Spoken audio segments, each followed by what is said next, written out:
En la clase de hoy vamos a hablar sobre la histología de la pulpa dental.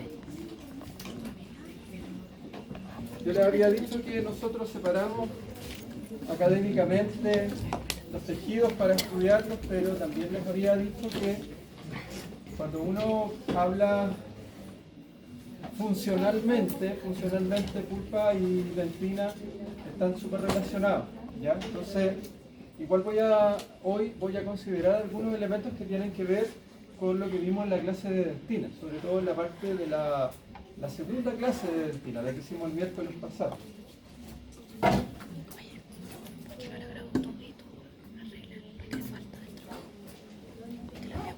Primero vamos a analizar cuáles son las zonas en las cuales se divide este tejido conectivo que es la pulpa. Vamos a revisar aspectos respecto de vasculatura, inervación y los tipos de células que hay en la pulpa.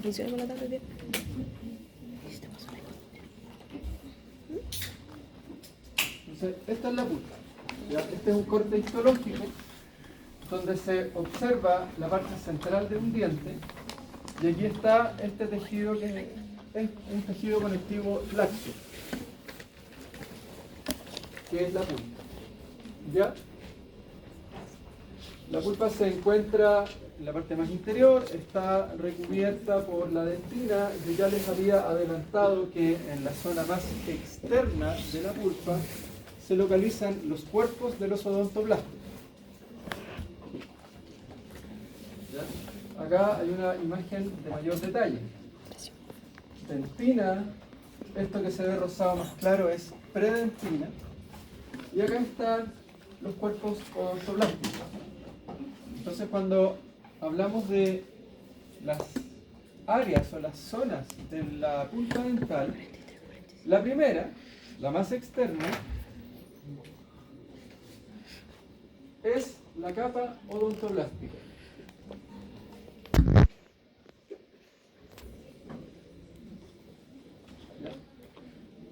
La capa odontoblástica es la capa más externa de la pulpa y son los cuerpos de los odontoblastos.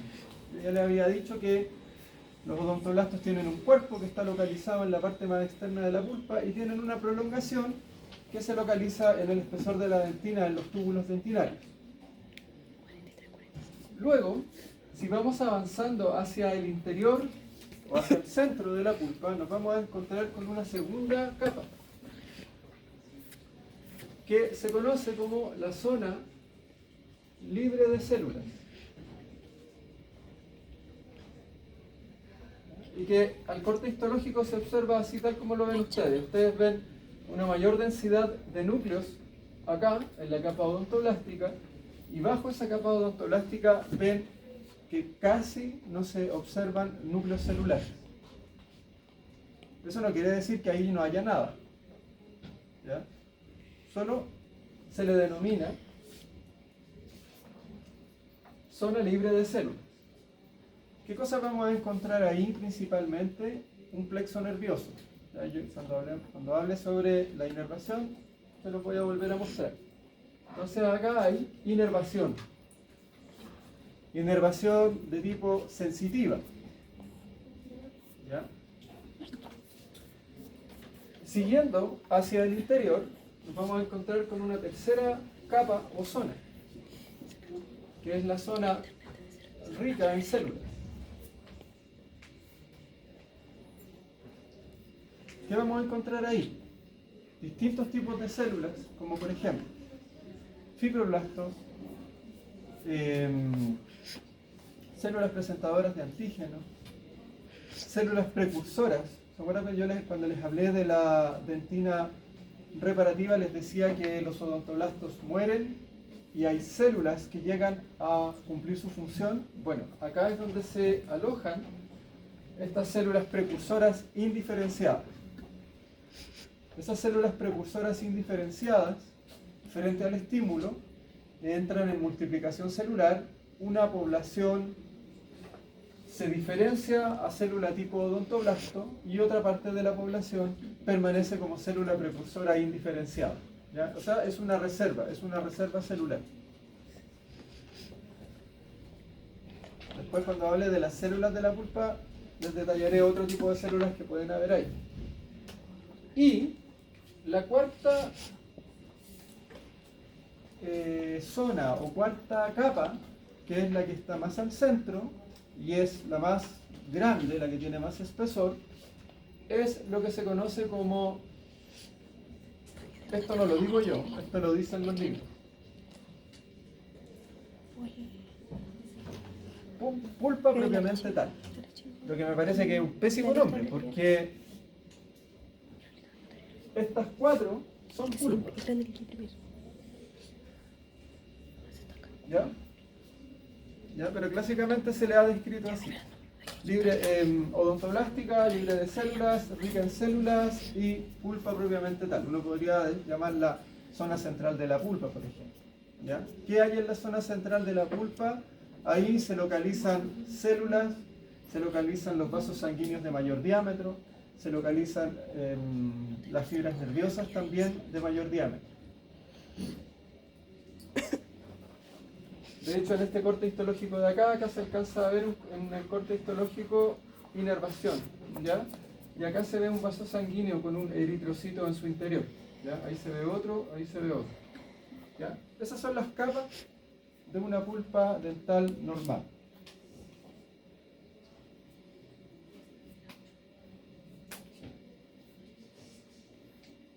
¿Ya? Este es un esquema que les muestra la íntima relación entre la zona más externa de la pulpa, que es la capa odontoblástica, y la dentina.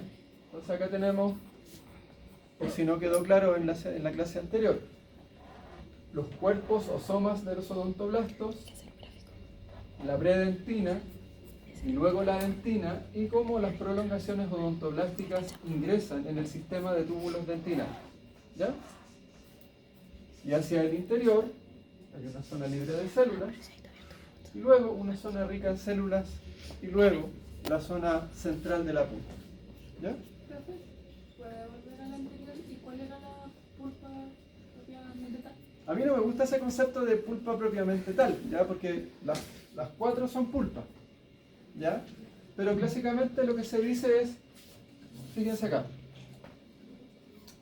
capa odontoblástica, esto que está aquí,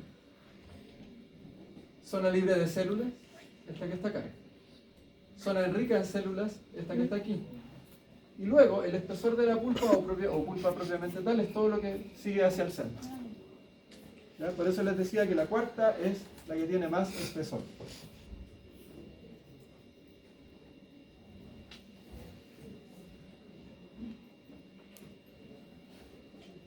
Ya. Les decía, primera capa odontoblástica, segunda libre de células. Y les decía que libre de células no significa que ahí no haya nada. ¿Qué tenemos acá? Acá tenemos un corte histológico de la zona más externa de la pulpa y la primera porción de la dentina.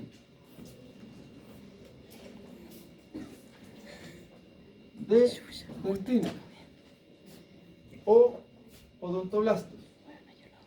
CF libre de células. CR rica en células. ¿Ya? Esas son las áreas que se observan en este corte histológico. Ahora, ¿por qué esto se ve así? ¿Por qué no se ve normalmente? Porque esto es una histología que no está observada con luz visible, no es un corte teñido común y corriente. Acá, en este corte histológico, lo que se hace es una detección con anticuerpos de cosas específicas. No sé si esta técnica la han visto alguna vez. ¿Sí o no? Muy poco. Soy poco.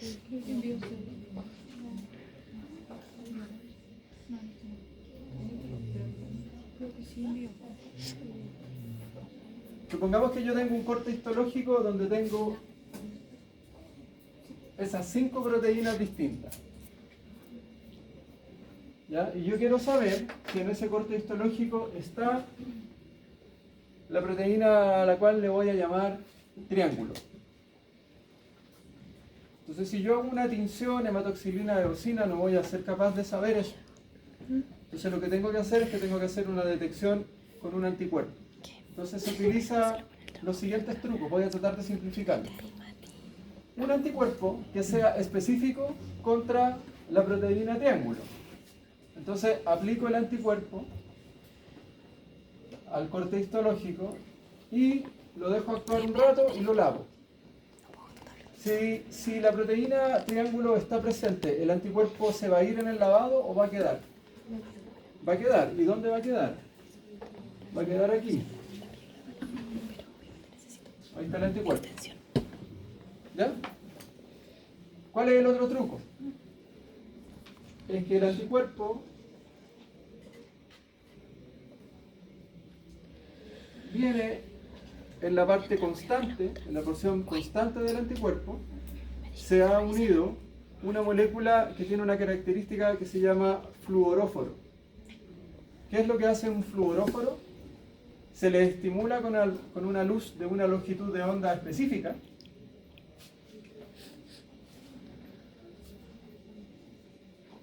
Una longitud de onda X.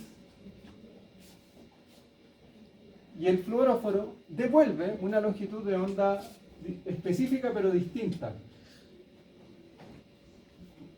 Una longitud de onda I. ¿Ya? Entonces, yo tengo el corte histológico, le aplico el anticuerpo, que viene con el fluoróforo, lavo, y luego estimulo el corte histológico no con luz visible, sino que lo estimulo con esa longitud de onda. Si obtengo esta otra longitud de onda, que es un color específico, entonces yo digo, sí, en ese corte histológico está localizada la proteína triángulo porque tengo la emisión positiva de la señal. Entonces, cuando uno hace esta técnica en un corte histológico, no solo me dice que está, sino que me dice dónde está. Entonces acá, ¿se entiende? No. Ya, todo de nuevo. Yo necesito saber si en esta sala se encuentra Juan Pérez. Esta sala es mi corte histológico. Entonces voy a utilizar a alguien que sea capaz de reconocer a Juan Pérez. Entonces voy a traer a la mamá de Juan Pérez. Y la mamá se va a pasear, se va a pasear, se va a pasear y va a encontrar a Juan Pérez y se va a quedar al lado de Juan Pérez. Y a la mamá le voy a poner una luz en la cabeza. Entonces cuando yo veo la luz, yo digo, ah, está Juan Pérez y está al centro de la sala. Esa es la función que cumple esta técnica. ¿Ya? Entonces, primera parte, un anticuerpo que reconoce lo que estoy buscando. Y segunda parte, un fluoróforo. Entonces, acá, lo que yo estoy observando es esa misma técnica, pero aplicada 3 veces. ¿Por qué? Porque tengo 3 colores. Tengo el verde, tengo el azul, tengo el rojo. Eso significa que el corte histológico se le aplicó una longitud de onda, entrega el azul, foto. Se le aplica otra longitud de onda, entrega el verde, foto. Se le aplica otra longitud de onda, entrega el rojo, foto. Y luego se juntan las 3 fotos. Así es como se obtienen este tipo de imágenes. ¿Ya? Entonces, como yo ya sé que estos son los tejidos, dentina, capa odontoblástica, capa libre de célula y zona rica en células, y pulpa en su espesor, ahora yo les voy a mostrar qué es lo que se identifica acá. Primero, se utiliza un marcador fluorescente, ese es el nombre, da lo mismo, para identificar núcleos, y eso se ve azul. ¿Por qué? Porque es afín por moléculas ácidas, como el ácido nucleico. Entonces, todos los círculos azules son núcleos celulares.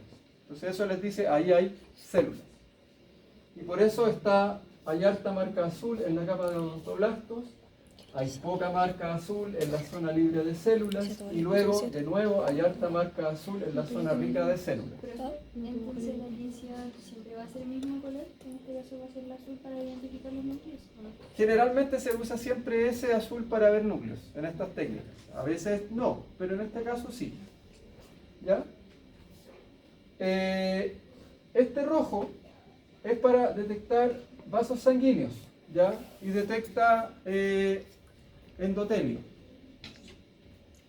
Entonces me permite saber dónde hay vasos sanguíneos.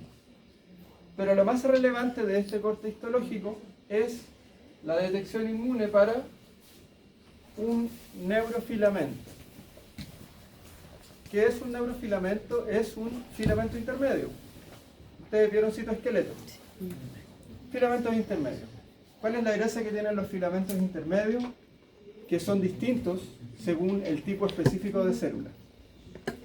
La actina es la misma en todas las células. La miosina es la misma en todas las células. Pero los filamentos intermedios no.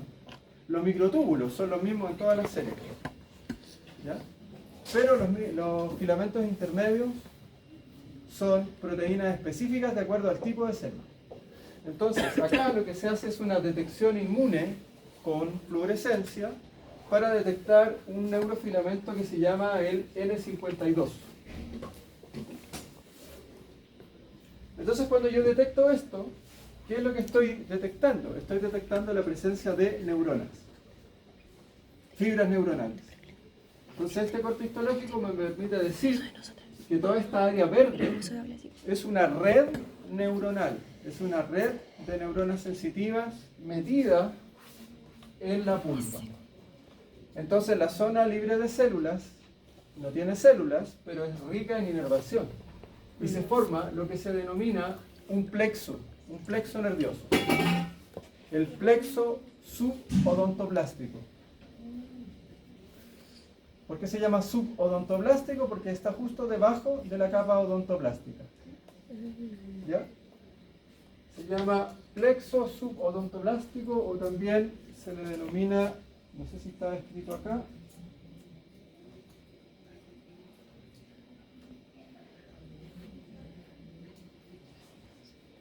plexo de Raschkow. ¿Ya? Entonces este plexo que está aquí, debajo de la capa odontoplástica, se denomina el plexo de Raschkow. Pues bien, como buen profesor y como buen varón chileno que soy, tengo que decirles que les mentí. Pero parcialmente. ¿Cómo así? Como buen hombre chileno, les mentí, pero parcialmente. La mitad les mentí. ¿Por qué? Porque yo les dije que en la dentina no había inervación. Y eso es cierto para el gran espesor de la dentina. Sin embargo, en base a este tipo de técnicas, uno puede ver que en ocasiones algunas fibras nerviosas alcanzan a entrar en la predentina y un poco en la dentina. ¿Ya? Pero como ustedes pueden observar, eso ocurre ocasionalmente. No es la tónica. No siempre. Pero sí es muy marcada la presencia de una red neuronal debajo de los odontoblastos. ¿Ya? Porque acuérdense que en la clase anterior yo les había hablado de esto de que la pulpa duele. Sí. Perdón, que la exposición de la dentina duele. Y les mostré esa imagen de 100 años donde había una red que eran prolongaciones odontoblásticas y que en su momento fueron confundidas con neuronas. ¿Ya? Si estuviese lleno de neuronas en la dentina, entonces toda esta red se vería mucho más hacia adentro. Y eso no ocurre.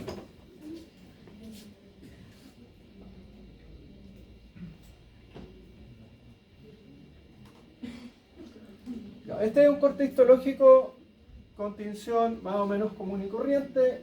Dentina, predentina. Acá no dice predentina, dice dentina, pero acá hay un rojo un poco más pálido que es predentina. Capa de odontoblastos, zona libre de células, zona rica en células y la parte profunda de la pulpa. ¿Qué cosa se puede observar acá? La verificación de que esto es un tejido conectivo laxo. Entonces, para que sea un tejido conectivo tenemos que tener fibroblastos, tenemos que tener vasos sanguíneos, tenemos que tener una cantidad variable de fibras colágenas. Ahí, la F me está identificando un fibroblasto con la forma clásica del fibroblasto, que es una célula extendida. Y esa que se ve ahí se ve más o menos triangular. Porque así ese es el aspecto que toma un fibroblasto en un tejido. ¿Ya? acá hay un vaso sanguíneo, acá hay fibras. ¿Ya?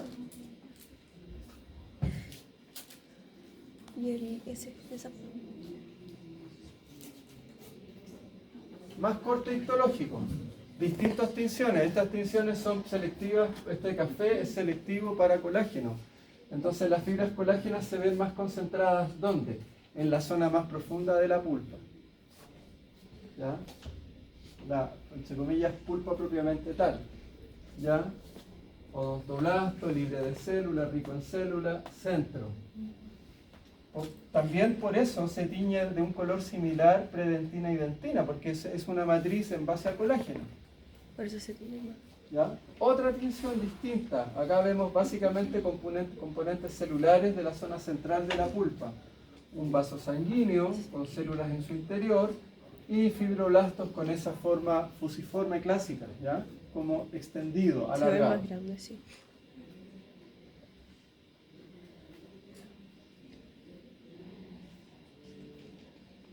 Yo sé que estoy yendo rápido. Quiero ver si hay algo. Esto como que marea, ¿no? Sí, profe. Un poquito. Después Y de, ahora los mareo de después de solemne manejo. que quiero ver si había algo que no lo vi, entonces se los voy a decir inmediatamente. ¿Qué será eso de ese? Igual sería un fibroblasto. O sea, un odontoblasto. Los odontoblastos tienen varias particularidades. Vimos la particularidad anatómica la semana pasada. Yo les decía que era una célula secretora polarizada, pero que tiene esta prolongación que se mete en el túbulo y que puede formar, que puede tener ramificaciones, incluso formar anastomosis entre distintas ramificaciones de las prolongaciones odontoblásticas. Ahora, desde el punto de vista de la defensa de este órgano que es la pulpa, los odontoblastos se disponen como si fuesen un epitelio, ¿ya? Porque se ponen uno al lado del otro, haciendo esa cosa que en histología llaman la empalizada. No sé si lo escucharon mencionar, No. ¿no? Pero ¿saben lo que es una empalizada? Como una empanada. Esas típicas rejas que uno ve que son varios troncos, uno pegado al lado del otro, Ah, ya. ¿ya? Como del fuerte de los romanos. Pero ¿cuál es la particularidad? Y es que este tejido, la dentina, no es un tejido epitelial, es un tejido mesenquimático. Entonces el odontoblasto tiene esa particularidad de que es una célula de origen mesenquimático, o sea, típico de hueso, conjuntivo, cartílago, músculo, dentina, pero que se comportan casi como si fuesen un epitelio. ¿Dónde está la diferencia? Es que cuando uno analiza las uniones celulares en los epitelios, están las uniones estrechas, las uniones ocluyentes, ¿esas las vieron? Sí. Ya, ese tipo de uniones son más laxas entre los odontoblastos. Pero al corte histológico uno podría confundirse y pensar que es como una disposición pseudoepitelial. ¿Ya? Eso es otra particularidad que tiene. Ya. Separemos un poco ahora por cosas que vamos a observar. Como la pulpa es un tejido conectivo, tiene una matriz extracelular. Acuérdense que la matriz extracelular nos va a perseguir toda la vida. Entonces, uno puede analizar qué tipo de moléculas hay en la pulpa. Y hay de lo que ustedes se imaginen.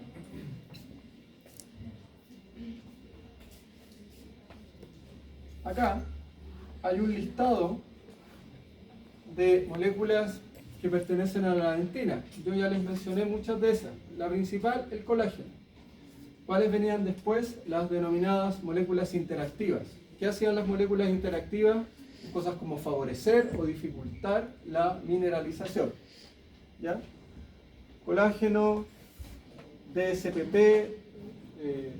fosfoproteína, cialofosfoproteína dentinaria, cialoproteína dentinaria, glicoproteína dentinaria, fosfoproteína dentinaria, proteína de matriz dentinaria 1, etcétera, etcétera, etcétera. Y esta parte de acá les dice qué tipo de molécula yo puedo encontrar en la matriz extracelular de una pulpa sana. Entonces voy a encontrar elementos estructurales típicos de un tejido conjuntivo. Colágeno tipo 1, colágeno tipo 3. Esos son los principales. También otro tipo de colágeno. No necesito que se lo aprendan de memoria. Moléculas que se asocian a los colágenos. Como por ejemplo, fibronectina, elastina, metaloproteasas. Yo les hablé de metaloproteasas en el caso de la dentina. También uno puede encontrar metaloproteasas en la pulpa. ¿Qué significa eso? Que en la pulpa la matriz extracelular también se puede remodelar. Porque tiene proteínas para la construcción de la matriz y también tiene proteínas para la destrucción de la matriz. ¿Qué significa eso? Posibilidad de responder, posibilidad de remodelarse.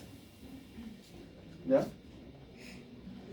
Y acá les muestra moléculas que aparecen en procesos patológicos. ¿Qué es lo único relevante que quiero rescatar acá? Metaloproteasas en la dentina, que es algo que ya les mencioné en la clase anterior. Metaloproteasas en pulpa. ¿Ya? Entonces puede haber remodelación y destrucción de estos tejidos en respuesta a un estímulo nocivo.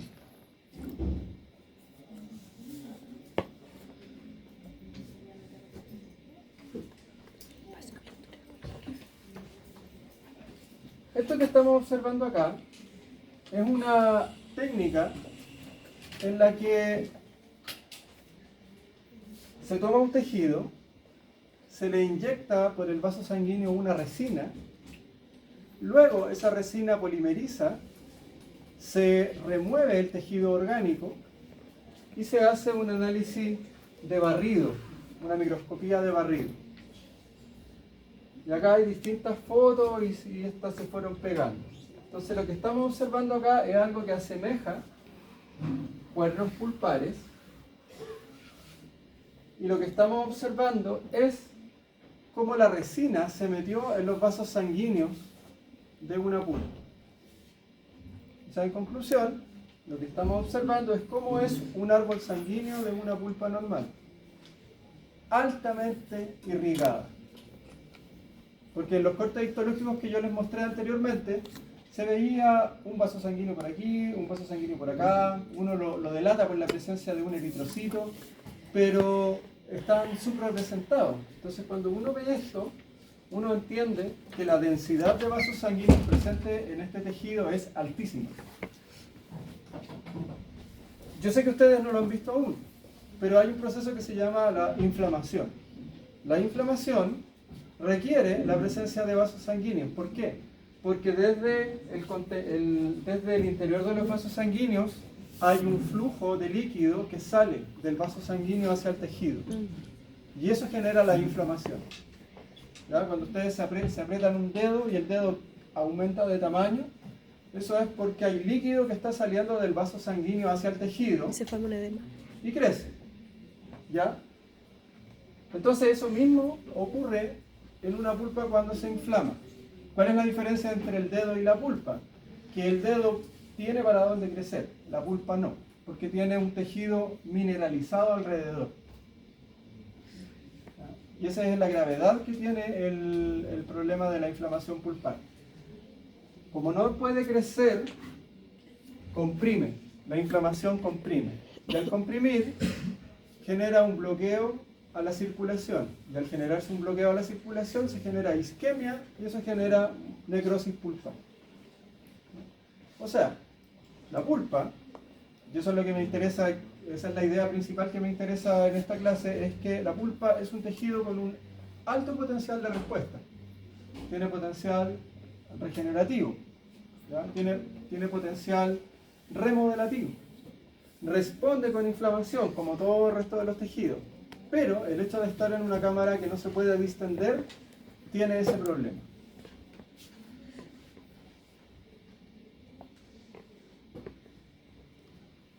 ¿Qué otro tipo de cosas hay? Vasos linfáticos. ¿Ya? O sea, nosotros vamos a encontrar en la pulpa todo lo que podemos encontrar en un tejido conjuntivo normal. ¿Ya? Materia extracelular, vasos sanguíneos, inervación, vasos linfáticos, células diferenciadas, células indiferenciadas. No les he mostrado todavía todo el tipo de células que hay. Acá, inervación. Esto es otro tipo de técnica, también con detección inmune, pero esto no es con fluorescencia. ¿Ya? Y es una detección inmune para moléculas para neurofilamentos. Acá está la dentina, la predentina, la capa odontoblástica, la capa subodontolástica y el espesor de la pulpa, lleno de inervación. Por eso puede llegar a doler tanto una lesión en un diente, ¿ya? Porque la densidad de terminaciones nerviosas es muy alta en un diente. Profe, ¿el espesor de la pulpa empieza desde la perilla hacia abajo o no? La pulpa propiamente tal, como se suele decir, sería más o menos de aquí para abajo, sí. Porque ahí está odontoblasto, libre de célula, rica en célula y de ahí para abajo.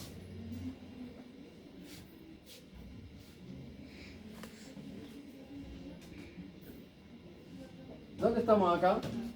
Es lo mismo, la dentina está arriba. Exactamente. Y la ¿Cómo parte- identificaron la dentina? Porque Por hay la- una capa que es la predentina, como que se llama. Ah, yo pensé que me iban a decir por los túbulos. Ahí están los túbulos. ¿Ya? Yo me atrevería a decir que esto es dentina y que esto es predentina y acá esa- están esa es las la fibras pulpa. nerviosas. ¿Ya? Estos son cortes histológicos preparados específicamente para observar aquello. ¿Ya? No es que no hayan células, es que no estamos observando las células porque la técnica lo que hace es pretender destacar Las capas. el tejido nervioso.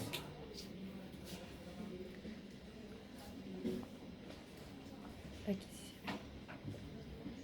Por ejemplo acá, dentina, predentina, capa de odontoblastos, zona libre de células, zona rica en células. Si se observan, ahí hay un axón, incluso hay un axón que va y vuelve, metiéndose en la predentina. ¿Ya?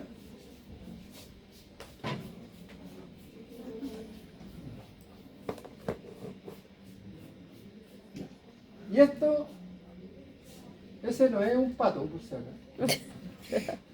Lo acabo de contaminar, ahora van a empezar a ver el pato. ¿Ya vieron el pato? Concéntrense ahora. ¿Qué es lo que estamos observando acá? Un corte en dentina. Esto es túbulo dentinario. Adentro del túbulo dentinario está la prolongación odontoblástica. Y en algunos casos se logra observar una fibra nerviosa que ingresa junto con el túbulo dentinario, perdón, junto con la prolongación odontoblástica. ¿Ya?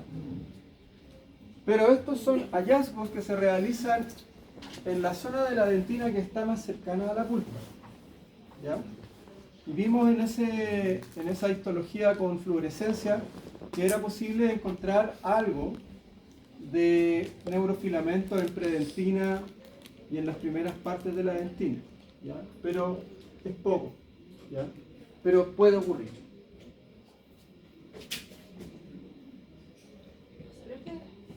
¿Cuál es el túbulo dentinario? El túbulo dentinario es esto que está Yo te acá. mando este, ¿no? Todo eso es el espacio del túbulo cortado así perpendicularmente. Adentro del túbulo está la prolongación odontoblástica, que es esta Menos área mal gris. grabé. Y esos círculos son la fibra nerviosa, que tiene la vaina de mielina alrededor. Y por eso se ve como si fuese un ojo. Yo termino lo Y este espacio que está acá es blanco, es el espacio que está ocupado por el fluido dentinario. Que es una cosa que yo les dije la semana pasada. Recuerda que yo les había hablado de el túbulo, la prolongación No se me han odontoblástica soltado todavía los mocos. y todo esto era fluido dentinario. Entonces ahí le agregamos un par de fibras nerviosas en este esquema. Ahí.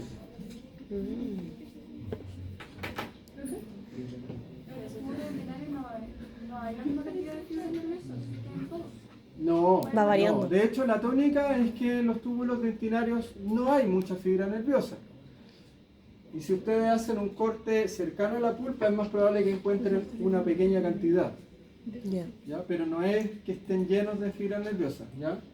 Lo que pasa es que no es una cosa que yo pueda decir tajantemente que no la hay. Pero hay poco. Y como hay poco, eso no explica el fenómeno doloroso cuando yo toco la parte más externa de la dentina. Cuando yo toco la parte más externa de la dentina y hay dolor, ahí no hay fibra nerviosa, entonces igual permanece la duda de por qué duele. Profe, ¿y eso aún no se sabe? Sí, se los voy a mostrar. Ahora, esto es en pulpa, esto no es en dentina. ¿Qué cosa podemos ver acá? Es que respecto de la inervación de la pulpa, vamos a encontrar los dos tipos de fibras, las fibras que están recubiertas por mielina y las fibras que están no recubiertas por mielina. ¿Qué significa eso? Conducción rápida, conducción lenta. Dolor agudo, perfectamente reconocible, y dolor no agudo, más bien ambiguo, desde el punto de vista de la identificación. Y eso genera cuadros clínicos distintos, de acuerdo al tipo de fibra que es estimulada. El paciente en algunos casos dice, me duele acá, precisamente sabe dónde, y hay veces en que dice, me duele como por aquí, pero no sé bien dónde. Eso tiene que ver con el tipo de inflamación.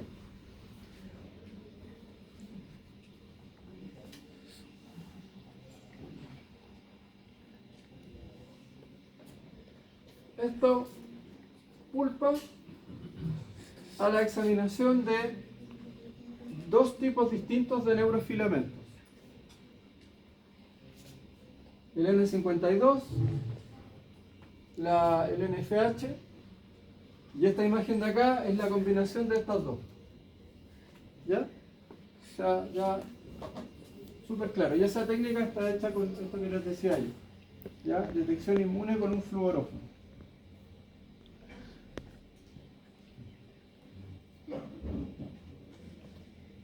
Y acá está lo del dolor en la dentina. Entonces el hecho era, si yo tengo un paciente, por ejemplo, que se le cayó un pedacito de esmalte, y yo veo la dentina, y la toco y le duele.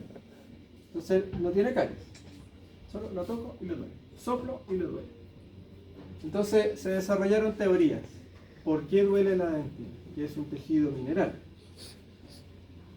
Entonces, la primera teoría tenía que ver con la presencia de conducción nerviosa en el interior de la dentina. O sea, inervación directa de la dentina, presencia de fibras nerviosas en la dentina. Pero eso significa que las fibras nerviosas están en todo el espesor de la dentina. Y eso no se logró detectar. Yo les mostré al principio de la clase una inmunofluorescencia donde se veía solo en la parte más inicial de la predentina y dentina, no hasta el espesor. Segunda teoría, la teoría que dice que el odontoblasto por sí es una célula con capacidad de generar un potencial eléctrico. O sea, el odontoblasto se comporta como una neurona. En base a los análisis estructurales del odontoblasto, eso se descartó. El odontoblasto no tiene los canales necesarios para generar la conducción eléctrica. Voy a tener que tener canales, canal de calcio para hacer la despolarización. Sí. Y luego transmitir eso a través de una sinapsis a las neuronas que están debajo. Ya, eso tampoco. Entonces, ¿cuál es la teoría aceptada para explicar el dolor? Es lo que se conoce como la... No voy a borrar esto acá.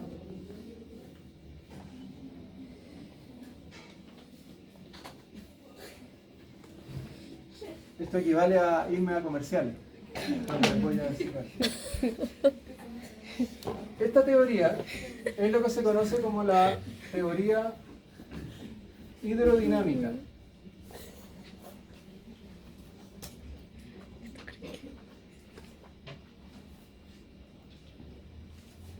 la teoría hidrodinámica, dice que la estimulación dolorosa ocurre por el flujo del fluido dentinario. Ese fluido dentinario que yo les dije que ocupaba el espacio del túbulo, ¿Cuál? que no le pusieron atención. ¿Cómo? El túbulo Está dentinario. dentro de- Adentro tenía la prolongación odontoblástica. Sí. Acá afuera la dentina peritubular. Ujú. Acá la dentina intertubular. Sí. Y ahí adentro, aquí adentro, fluido dentinario. Ese fluido se mueve. Se mueve hacia la pulpa, se mueve alejándose de la pulpa, de acuerdo al estímulo. Entonces, la teoría hidrodinámica lo que dice es que frente a un estímulo ocurre un desplazamiento del fluido dentinario hacia el interior de la pulpa o bien hacia afuera, como una especie de succión, lo que genera como consecuencia la estimulación de las fibras nerviosas que se encuentran en esta zona. ¿Ya? O sea, esta marea de fluido dentinario se va hacia adentro y estimula las fibras nerviosas. O bien, de acuerdo al estímulo, la marea de fluido dentinario es absorbida y al absorber agarra las fibras nerviosas de acá y la succiona, estimulándolas también. ¿Cuándo pasaría esto de absorber? Por ejemplo, hay un material dental que se llama, que son unos, genéricamente se llaman los cementos en base a yeso. Y los nombres comerciales son Fermín y Fermín, como el más famoso, ¿ya? Y que viene en un pote y es blanco y no se mezcla. Usted lo saca y lo aplica. Y son en base a yeso, son en base a sulfato de calcio. Todavía no han preparado yeso ustedes, ya luego les va a tocar. Sí, pues el viernes. Bueno, el viernes a los que están el viernes. Algunos ya prepararon yeso ayer. Ya. Sulfato de calcio. ¿Cuál es una de las características que tiene el yeso? Es que el yeso absorbe agua. El yeso absorbe agua. Entonces, cuando se utiliza algo como esto en una lesión de caries más o menos profunda, una de las cosas que pueden ocurrir es que ese material empieza a absorber agua y absorbe agua desde la dentina. Y de hecho se ha visto en estudios, se agarra un diente, se le pone este cemento, luego se saca el diente, se hace un corte histológico y se ha observado aspiración del cuerpo del odontoblasto hacia la dentina. O sea, no solo succiona el fluido dentinario, sino que succiona odontoblastos. Bueno, al mismo tiempo succiona fibras nerviosas, generando estímulo doloroso. ¿Ya? Eso es una puesta en práctica de la teoría hidrodinámica. ¿Ya? Así se llama, teoría hidrodinámica. Así se llama, teoría hidrodinámica. ¿Ya? Entonces, estimular porque el fluido va o porque el fluido viene. Entonces, eso explica por qué, si yo estimulo la dentina en la superficie, yo logro generar una respuesta en las fibras nerviosas que están allá al fondo. ¿Ya? Que están en el inicio de la dentina o no están en la dentina y están debajo de los odontoblastos. ¿Ya? Eso explica cómo se llega desde un lugar al otro lugar. ¿Ya? Es una cosa mecánica, un estímulo mecánico por el fluido.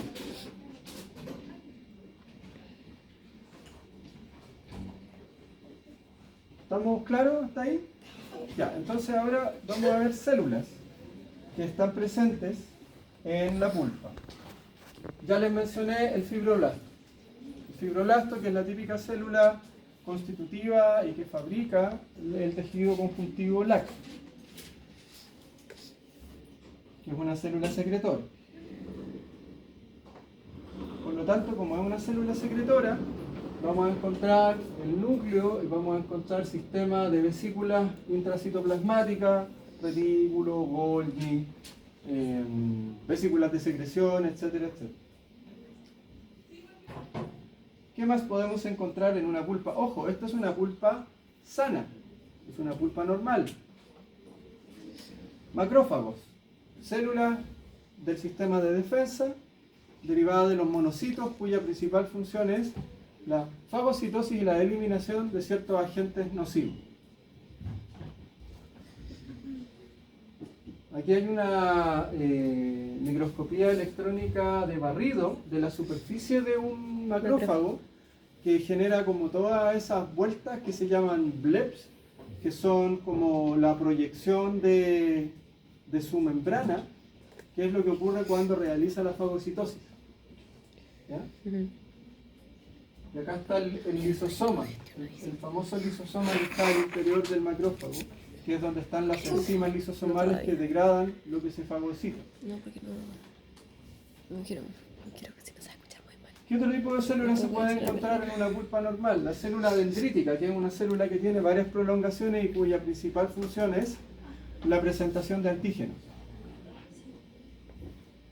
O sea, yo puedo tener en una pulpa la llegada de un agente externo, la presentación de antígenos a células tipo B, por ejemplo, para la elaboración posterior de anticuerpos. O sea, en la pulpa ocurren todos los procesos fisiológicos. Si el único problema es la cámara que no se puede distender. Ahí tenemos una microfotografía con detección inmune para los filamentos de la célula dendrítica y por eso tiene ese aspecto estrellado. ¿Ya? Esto es capa de odontoblasto. Acá no hay células, ¿por qué? Porque ya nos metimos en predentina y dentina. ¿Ya?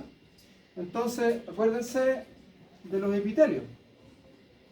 Tejido epitelial de revestimiento, células epiteliales, y en la porción más inferior del tejido de revestimiento uno encontraba células dendríticas, encontraba macrófagos.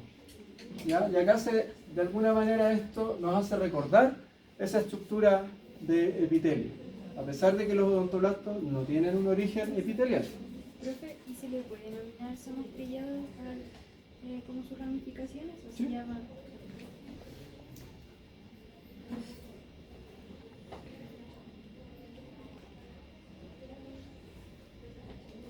Ahora, en las células pulpares uno puede identificar moléculas que están presentes y esas moléculas están asociadas con funciones. No me interesa que se sepan de memoria esto, me interesa que entiendan cuáles son las funciones que uno puede encontrar. Por ejemplo, en la capa de odontoblastos y en la capa subodontoblástica, uno va a encontrar cosas como, por ejemplo, integrinas. ¿Qué son las integrinas? Son dímeros de moléculas de superficie que son capaces de interactuar con la matriz extracelular. Cuando una célula indiferenciada acude al lugar del odontoblasto para fabricar dentina reparativa, no va flotando en líquido, sino que va agarrándose de las proteínas de la matriz extracelular. ¿Ya? En general, todas las células cuando se mueven de un lugar a otro no lo hacen flotando, a excepción, y bajo ciertas, igual ahí a veces pasa que no van flotando en la sangre.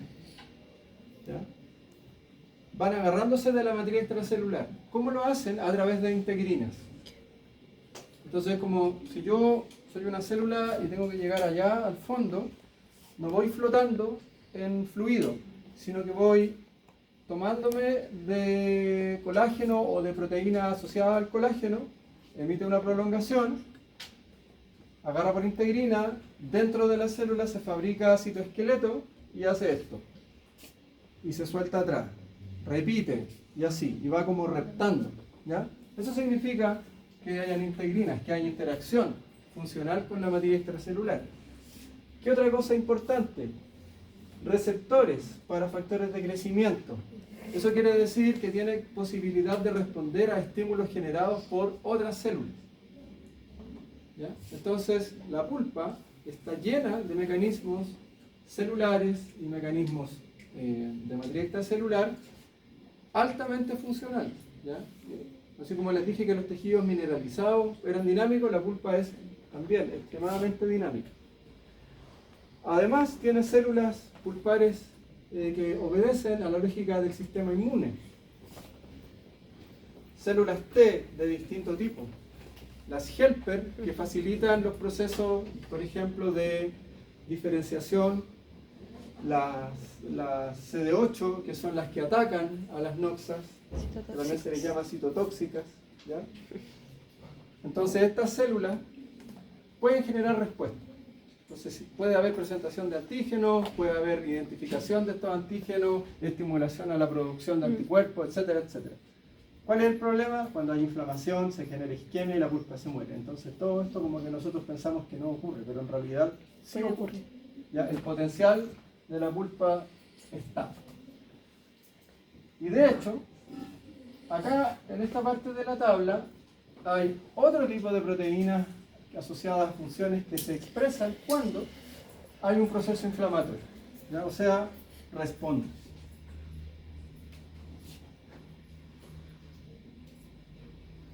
Aquí, más ejemplos. Interacción con la matriz extracelular. Ojo, conexinas, o sea, interacción entre células, canales entre células. ¿Ya? Citoquinas, o sea, en la pulpa se liberan citoquinas. ¿Qué cosas se liberan? Se liberan moléculas vasoactivas como la interleuquina, proteína morfogenética del hueso, que es un factor de crecimiento. Entonces, la pulpa inerte no es. ¿Ya? Eso es sano y esto es enfermo. Profe, ¿los procesos inflamatorios igual hay que sabérselos? El proceso inflamatorio lo vamos a ver. Como las características de acá. No, además que el proceso inflamatorio ustedes no lo han visto. Lo van a ver en el curso de patología general el segundo semestre, con un muy buen profesor que trabaja en esta clase. Pero ustedes ya lo vieron, así que a ustedes yo se los puedo preguntar. Ya, eso es. No, de hecho, esto de acá no me interesa que se aprendan de memoria estas cosas. Me interesa que quede la idea de que estas cosas son funcionales, que están relacionadas con funciones. Entonces, si yo les pregunto si hay presentación de antígenos, si hay inflamación, si hay conexión entre elaboración de anticuerpos, fagocitosis, eso me interesa. Si hay migración de células, si hay diferenciación de células, eso me interesa, que recuerden las funciones. No tanto que recuerden el nombre de las proteínas. Ya, ¿alguna duda? ¿No? Ya, entonces, mañana tenemos el control que era sobre la primera clase de dentina. Sí. ¿Ya? Pero creo que era la primera parte nomás. Sí, la primera. Sí, era la primera parte, no era toda la clase.